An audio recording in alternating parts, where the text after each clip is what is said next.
So we all know that this is the sudden onset of generalized tonic-clonic convulsion in a preeclampsia patient. So this is associated with fits, and it is a very extreme severe form of preeclampsia. And depending upon the time of occurrence of convulsions, it can be either during, before labor, during or after labor, and hence we definitely call it as antepartum if it is before, that is during pregnancy, then intrapartum is during the labor, and postpartum after labor. So the convulsions can come any of these times, during pregnancy as well, maybe around 32 weeks, 34 weeks, anytime.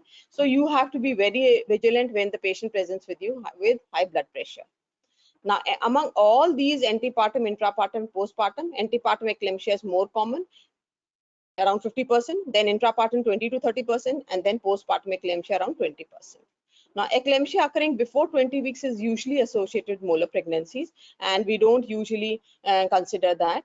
But postpartum eclampsia occurs mostly within first 48 hours. Now, the incidence of eclampsia varies widely. In India, it ranges from 1 in 500 to 1 in 30. It can be as high as this. And this is more common in primigravidas, and I'll tell you why. It is more common in twins than in singleton pregnancies.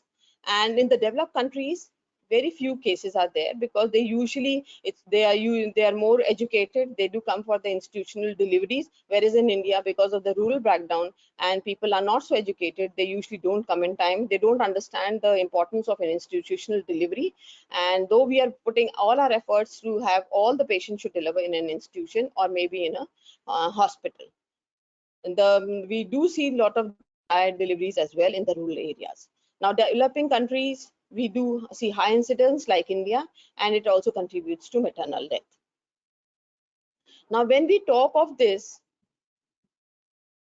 I'll just minimize this.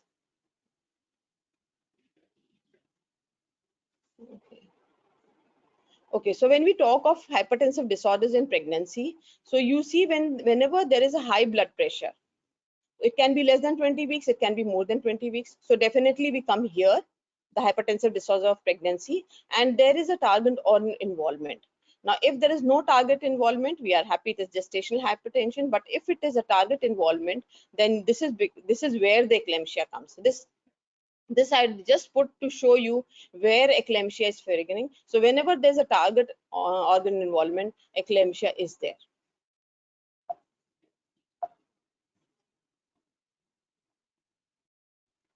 Okay, so then regarding the etiopathogenesis, now why does eclampsia happen? This is either because of exposed to the primary patient has been exposed to chronic villi for the first time. That is why it is seen in nulliparous. Maybe new paternity, new partner, or it could be because of superabundance of chronic villi. That is as seen in multiple fetal pregnancies. That is why I was talking about twins, and also hydatidiform moles. Mole pregnancy we see, or if there is some endothelial cell activation and inflammation, that is pre-existing disease do exist, like in diabetes. That is why we say diabetes and PIH coexist. There is chronic hypertension, chronic kidney disease where kidney is already involved, or obesity. So there is some endothelial cell damage which is happening, and thus this may be leading to hypertension and eclampsia. And then there is certain genetic factors. There could be a familial factor as well. So maybe daughters and sisters may be having, and you can always take that history. Regarding the mechanism which is taking place,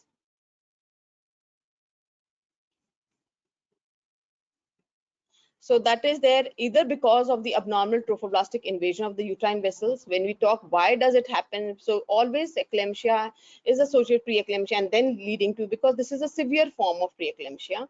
So abnormal trophoblastic invasion of the uterine vessels, or there's some immunological maladaptive tolerance between the maternal and paternal and fetal tissues, or there is a maternal maladaptation to the cardiovascular inflammatory changes of a normal pregnant woman, or some genetic factors like inherited predisposing genes or some epigenetic influences there. That is why preeclampsia happens. Then pathogenesis, I'm talking about abnormal trophoblastic invasion. Now, this is the normal pregnancy which happens. There's some remodeling which is taking place.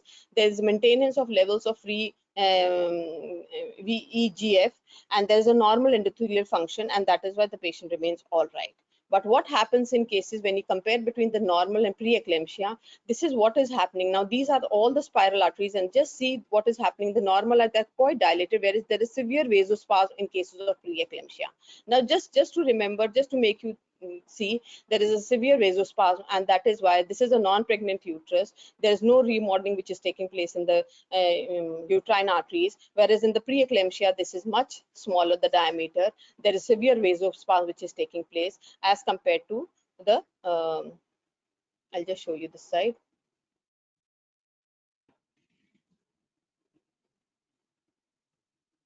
I can't just move this maybe.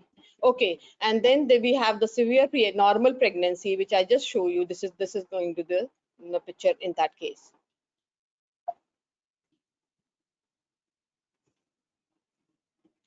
So again, we are just talking about this. Incomplete trophoblastic invasion is there, where the mean external diameter of the deeper myometrial tissues, where I just told you what happens in them. Then there's endothelial damage in the placenta. There is insudation of the placental constituent and vessel walls. There is some medial necrosis over there, and then there is vascular atherosclerosis which is taking place. So there is a decreased perfusion and hypoxic environment, which makes all the things difficult for the patient.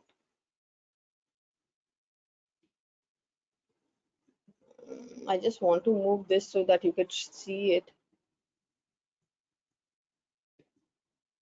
Okay, so there's loss of maternal immune to the tolerance, and this is usually this is immunological factors which we are talking about. Paternally derived placental and fetal antigens are there. So this suggests of acute graft rejection at times, that is the first pregnancy could carry a higher risk. That is what I was telling you, that it has been exposed first time, so maybe that is why there is some graft rejection which is taking place, and that is why there is a loss of maternal immune tolerance, and that is why maybe this happens in the primary gravidas.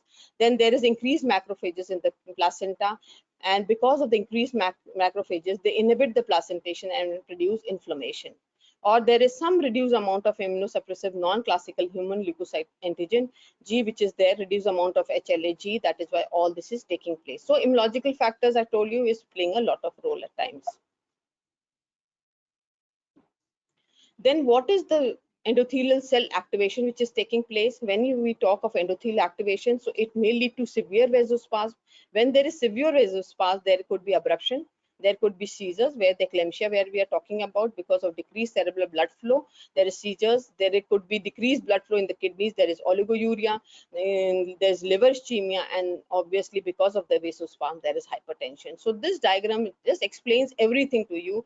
Because of the capillary leak, there is edema. We see these patients very puffy, pedal edema is there, abdominal edema is there, vulval edema is there. There is leakage, there is proteinuria as well, and there is also hemoconcentration. So because of all this which is happening, this is how the problem is there in cases of preeclampsia and eclampsia.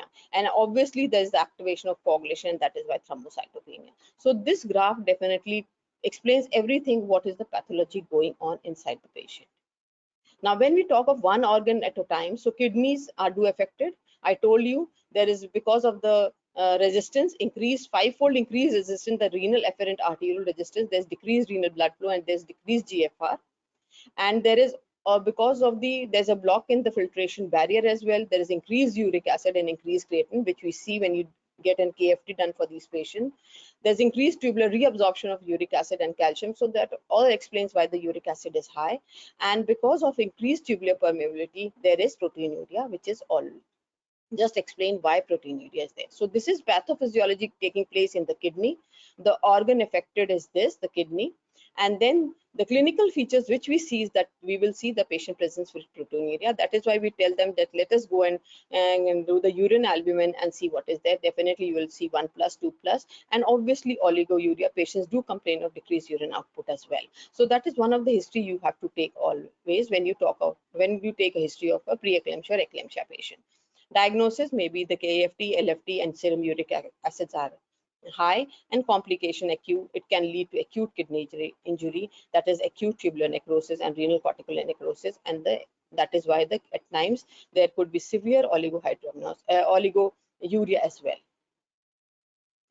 Then in the liver, what is happening? The pathophysiology, there's endothelial damage, there is hepatic vasoconstriction leading to hypoxemia, ischemia, And the organ affected, there will be periportal hemorrhages, there is hepatic infarction, and we also talk about subcapsular hematoma. Now, all these, because of all this which is happening in the liver. So this is how it presents. Clinical features, we will see that the patient presents with moderate. Why do we talk that? Is there any pain upper abdomen? The patient may complain of severe right upper quadrant or epigastric pain and tenderness because of all ischemia and infarction which is taking place, and because of the pain is because of the stretching of the Gilson's capsule.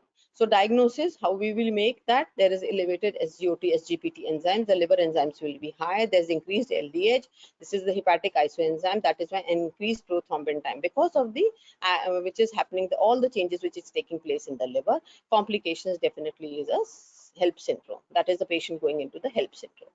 In cases of CVS, what is happening in the CVS? So all organs you see is being involved. There's increased afterload because of the increased peripheral vascular resistance. There's decreased preload due to decreased blood volume. And obviously endothelial activation, which I told you so much, there is a leaky microcirculation which takes place because of the endothelial activation.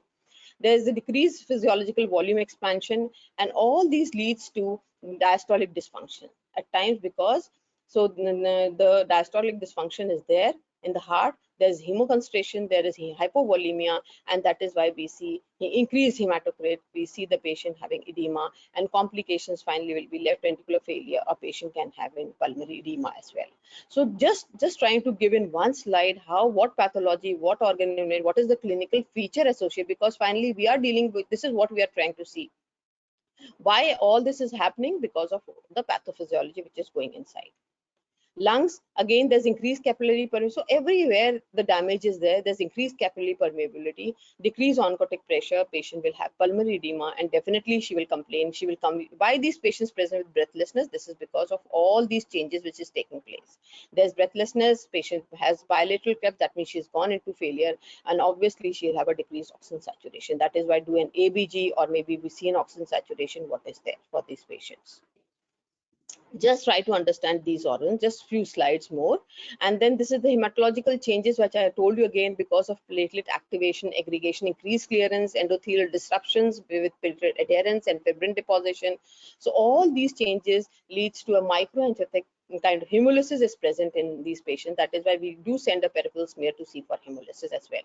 Clinical features, that patient may bleed from different sides. She may have a gum bleed, or maybe she may have hematuria as well. So diagnosis, if we see on the blood picture, there will be thrombocytopenia, there will be increased hematocrit, increased LDH, I told you, increased PT, increased D-dimer, and decreased fibrinogen. And when we do a peripheral smear, this could be one of the pictures, as well as when hemolysis can be seen.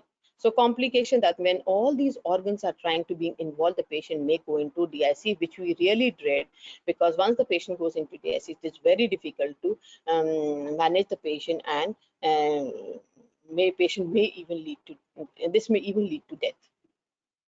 CNS, what happens in CNS is there's increased vasoconstriction. This leads to ischemia. So whenever the patient has fit, it is either because of the severe vasospasm which is taking place, or there is increased edema which is taking place, which is happening. So anything which causes any constriction or infarction or edema leads to cerebral irritation, and that is why the fits happen to the patient. So all these changes could be there: cortical and subcortical petechial hemorrhages in the brain, fibrinoid necrosis of the arterial wall. This is all which we are going to deal. This is the in-depth detail what is changes taking place inside the brain. There's hemorrhage in the basal ganglia pons with rupture into the ventricles. That is why the patient complains of headache. There's a patient can throw fits. Patient can have cortical blindness as well. So that is why we are very much worried about the eclampsia, or the severe eclampsia, or severe preeclampsia and eclampsia.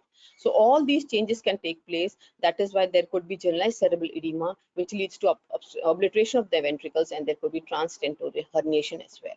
Patients, we at times when we do an MRI, we do see a report suggesting ASPRESS, which is the posterior reversible encephalopathy syndrome, and this is usually involves the occipital and parietal bone mainly, and at times also the basal ganglia, the brainstem, and may be seen in 20% preeclampsia patients also.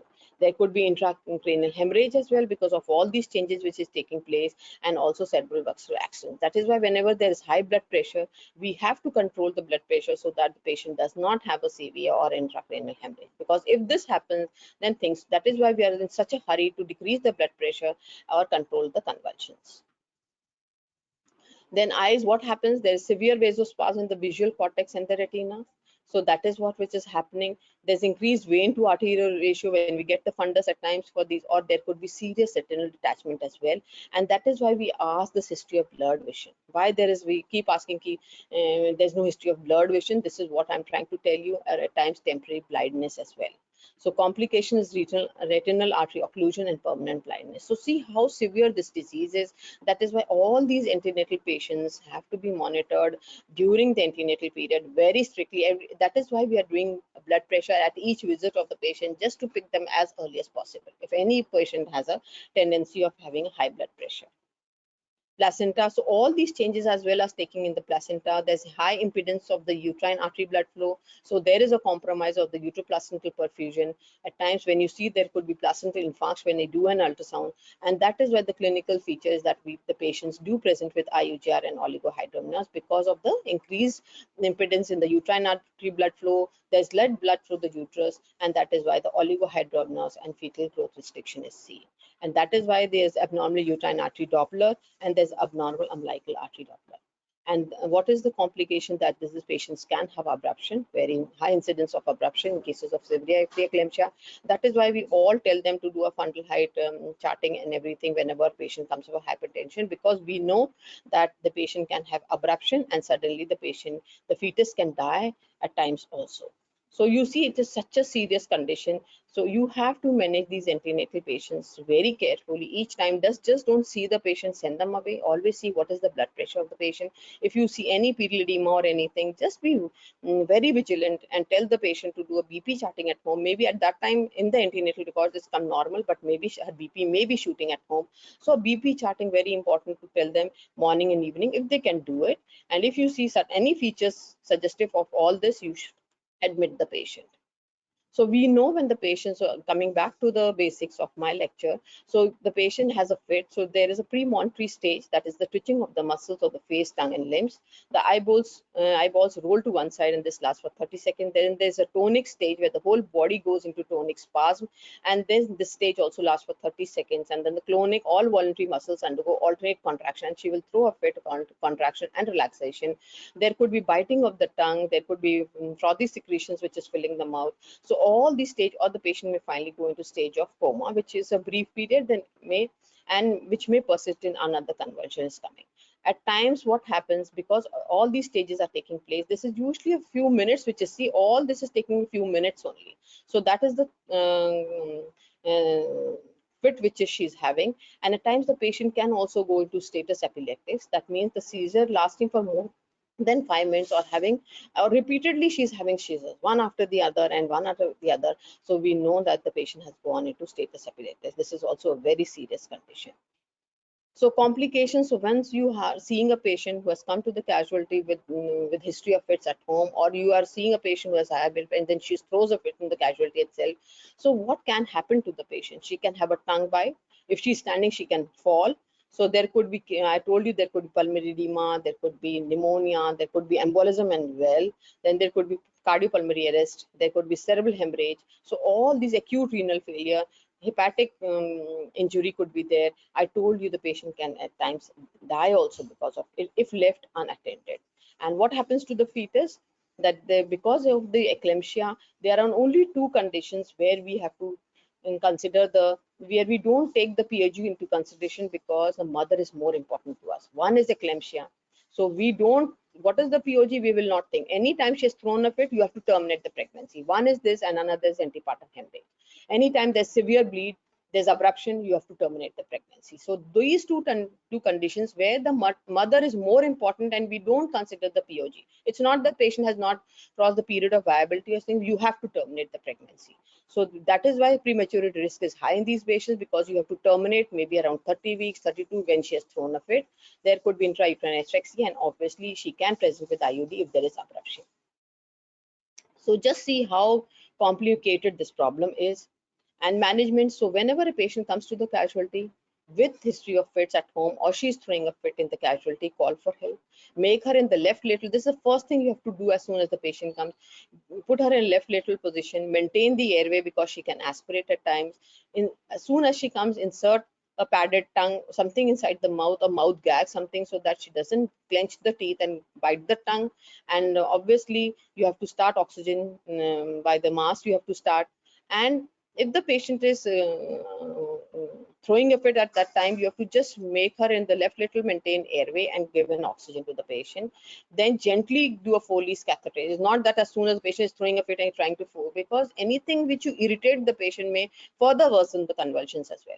So very gently, if the patient has just thrown a fit, let her make it left lateral position, gently put a catheter, put all the IV lines. At the same time, take out all investigations for the to be sent in the emergency, like LFT, KFT, hemogram, all urgent in PT, everything. And you have to start antihypertensive drugs. You have to start anticonvulsants, which we will go one by one.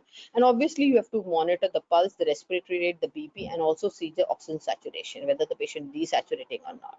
And obviously, this is, I put in the last line because this is not usually given because of the hemo concentration which is there. There's always a because there's of the capillary leak, the intravascular volume is always less. So we don't give Lasix as the first go. Never, never, never it is given. I'm just telling you again, it is only in the presence of pulmonary edema that is given.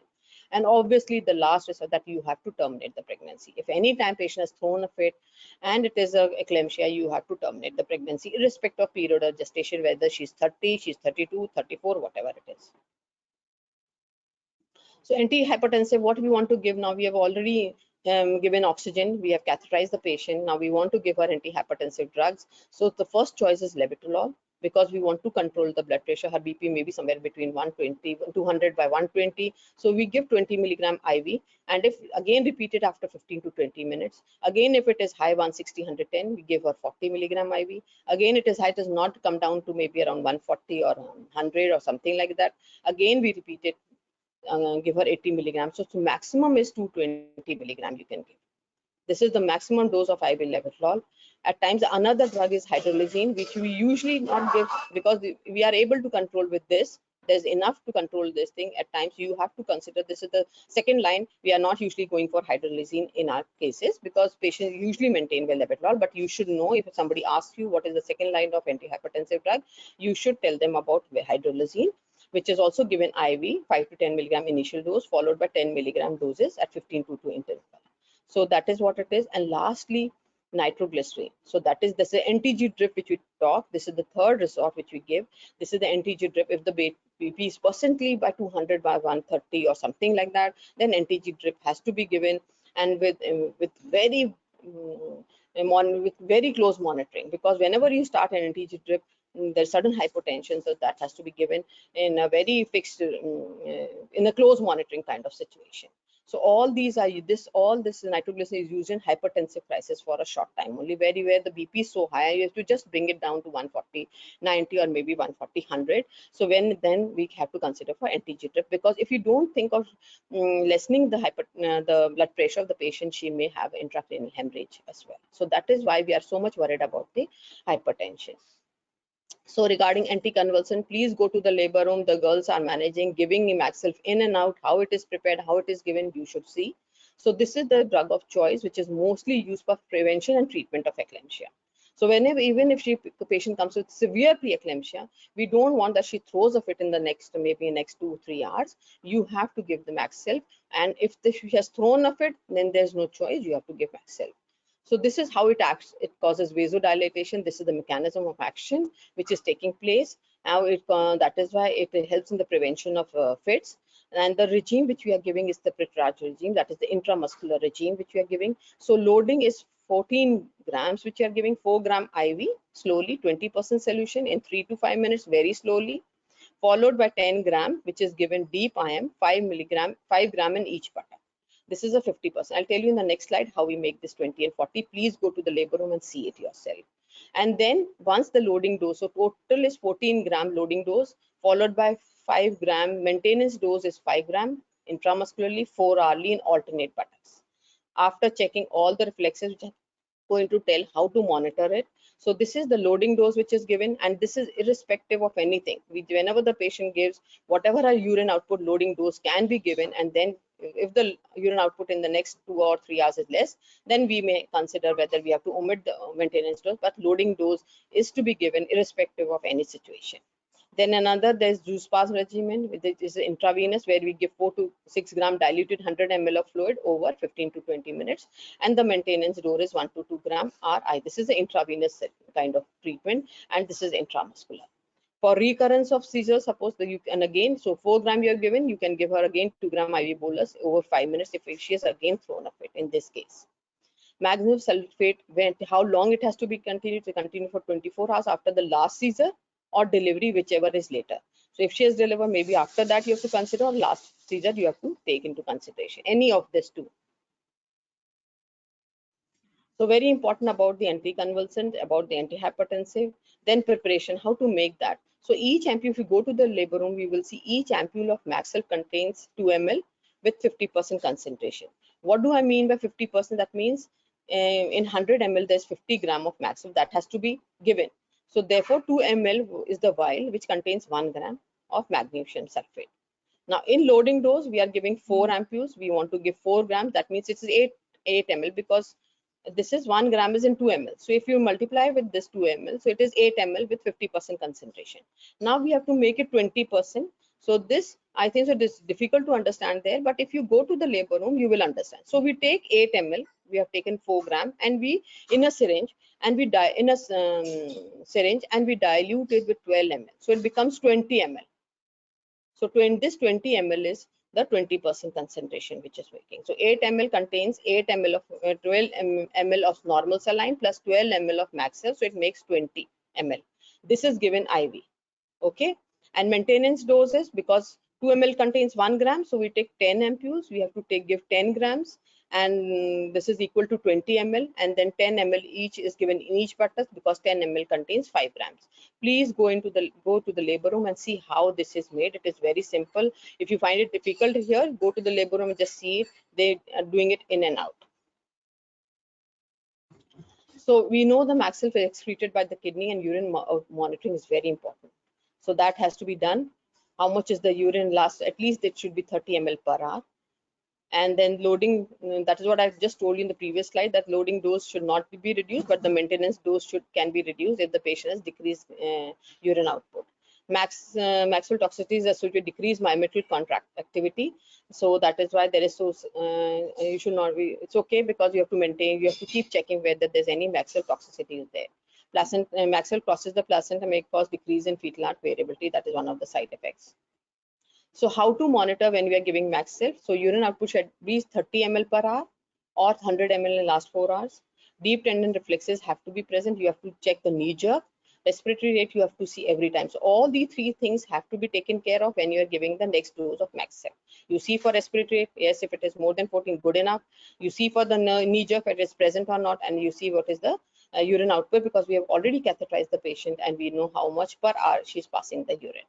We have a Euroflow meter which gives the hourly output, and we can measure the hourly output as well and see the oxygen saturation. So this is how, and we monitor all this when the patient is every 4 hourly. We have to keep checking like this and give the next dose accordingly. If there is any discrepancy in all these things, you don't give that dose at that time, and then maybe the next 4 hours again you will see. So what our target is that we have to maintain a therapeutic level of serum magnesium between 4 to 7. And if it becomes higher, that means there will be loss of deep. That is why we don't, if we say we don't see knee jerk, maybe her levels are high and you have to omit the dose. So that is why, if anything, magnesium, we don't usually monitor the magnesium sulfate, becomes very difficult in our setup. So that is why we are doing a clinical kind of assessment. If anything goes wrong somewhere, you just omit that dose. That means you don't go beyond all these things which are happening, a cardiac arrest and everything. That is why we want it somewhere between 4 to 7. If all these are present, we know that she's maintaining at that level. So whenever there is toxicity, you think that is deep tendon reflexes are not there, that means you have to withhold the next dose of magnesium sulfate, give her calcium gluconate, 10 ml of 10% solution over 3 months IV. And at times, if there is respiratory depression kind of things, or then at times intubation and mechanical ventilation is also required if there is severe respiratory depression. Other anticonvulsants which we can give at times is the phenytoin, which is a centrally acting when sometimes Maxilf is contraindicated by one reason or the other, then maybe phenytoin can also be given. This is usually 800 to 1000 milligram, which we are giving in normal saline, at times in 100 ml normal saline, and this can be given 100 milligram every 8 hours, 6 to 8 hours, it depends. This is according to the weight of the patient. Just see what I have written. At times, diazepam is also given in an initial dose of 20 to 40 milligram IV, and this is where, because Maxilf is better for all of us. That is why the Maxilf is first in choice. At times, midazolam is also given to 1 to 2 milligram IV and can be repeated in 5 to 10. So these are other anticonvulsants. You should know them, but this is what we are not usually giving. It's only the Maxilf. Side effects are that maternal hypotension can be there, nausea, vomiting, and respiratory depression in the fetus of all these anticonvulsants. So the target is to deliver the fetus as fast as possible. You have to terminate the pregnancy after giving her anticonvulsants, after checking her hypertension that we have controlled it. We have to think of terminating the pregnancy. Then the mode of delivery have to be decided. We have to do a PV examination, find if the cervix is favorable or not, and then if it is unripe or the Bishop score is less than 6, then we can give a Serviprim. And if it is around 2-finger loose or the Bishop score is favorable, we can do an ARM as well, because this will ARM will augment. If the os is closed, obviously you have to give Serviprim, and if it is open, maybe 2-finger loose, you have to do an ARM and see that there is no abruption kind of thing, and it will also augment the labor. That is how we terminate the pregnancy, by Serviprim or by this. Now, there are certain indications where you have to also go do a cesarean for the patient. So any contraindication for vaginal delivery, suppose it's transverse lie, you can't deliver vaginally, you'll go and do a cesarean section. Or if there's she's placenta previa, obviously go and do a cesarean section. Uncontrolled seizure, suppose she's throwing, in spite of giving anticonvulsants, she's again and again throwing a fit, or a BP shooting very high, 200 or something, and you want that she should not have any intracerebral hemorrhage, we have to go and do a cesarean. If there's distress, obviously you'll go and do it. Unripe cervix, I mean, if you have given Serviprim and the patient, the os doesn't open because of the unripe cervix, or there's a failed induction. This is not the correct word, maybe a failed induction where you've given 2 Serviprim. You cannot just go in putting Serviprim if you think she doesn't, os doesn't open in 6 to 8 hours, she doesn't go into active labor by 6 to 8 hours, you have to think of terminating. Our main target is to deliver the patient within 8 to 10 hours. That is the target. But if you go beyond that, means you are prolonging the labor, there's more complication to the baby. So in those cases, this failed induction, you have to go and do a cesarean. That means decision making is very important. And obviously they have said gestation less than 30 because it's a very preterm kind of baby. If you tend to, the os is also tightly closed, and these preterm babies have a lot of incidence of higher this thing, bradycardia or distress. So it is at times a very deep preterm, and if the nurseries can manage these babies, yes, cesarean section should be done. And IUGR not the first line, they deliver, so please not, this is not the first line. Yes, if it is fetal distress and IUGR, you will go and do the cesarean section. Now this is the maybe the last slide. Postpartum care, how do you manage? Maxilf should be continued for 24 hours post delivery, that you will keep monitoring. Let the patient remain catheterized, keep her under observation post 24 hours, because again she has a high incidence of throwing a fit again. So oral antihypertension have to be continued. Your target is to maintain the BP somewhere between 140 to 90 or less than that. If it is higher, you continue with giving antihypertensive. Depends, here you can change it to amlodipine as well, but you have to keep the BP less than 140. Blood pressure monitoring is advised to the patient 6 weeks postpartum, and if patient hypertension exists 6 weeks postpartum, for the evaluation she should be sent to the physician. Maybe she had chronic hypertension which was superimposed with preeclampsia. So this is how you have to monitor a patient with eclampsia. And that was the last slide of mine. Thank you so much. Now if anybody has any questions, they are most welcome to ask. Or you can write in the chat box.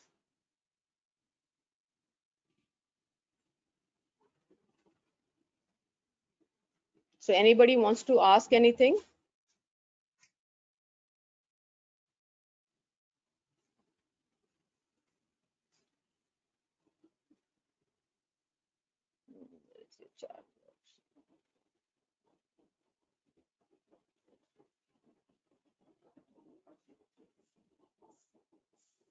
I can't even.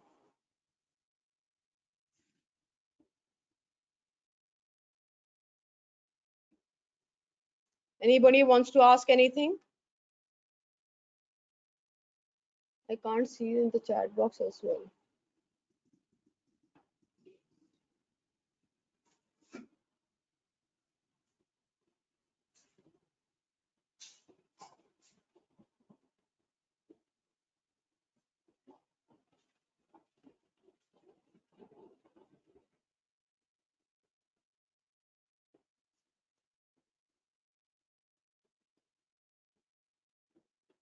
I'll just take your attendance. Just give me 1 minute.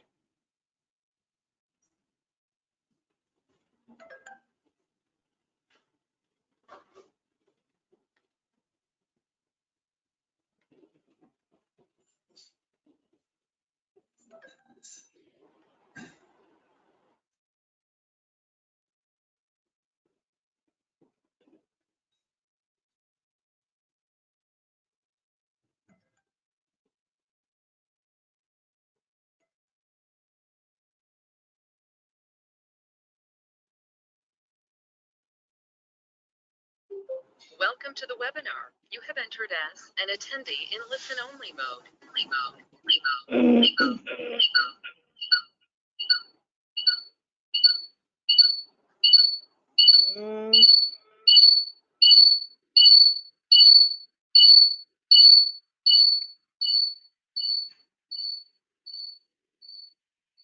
Just a minute. I'm just seeing your questions.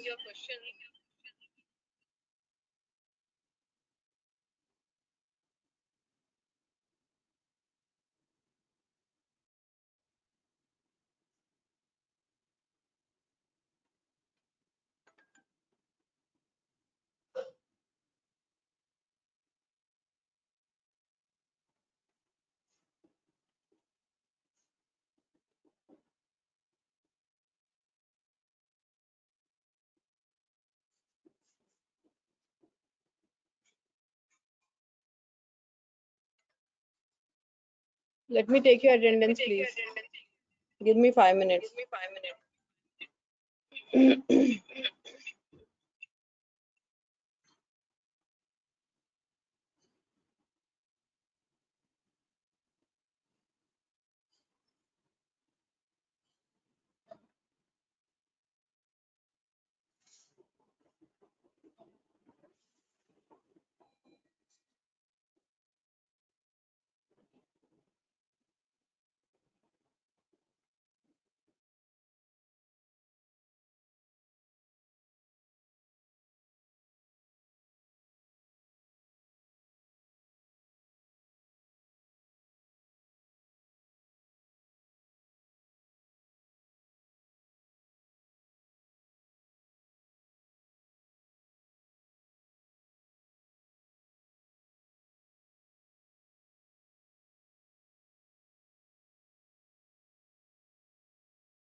There was one question regarding the amlodipine. So that was, I was saying, when the patient has delivered, you can continue with labetalol if the patient is on labetalol, but you can after delivery give an amlodipine actually. So that is what I was telling, because we want to maintain the BP between 140 to 90 post delivery. So it can be given OD dose or BD dose. It can be 5 milligram OD, it can be 10 milligram OD, or it can be 5 milligram BD or 10 milligram BD. Anybody else wants to ask? I'm just trying to see if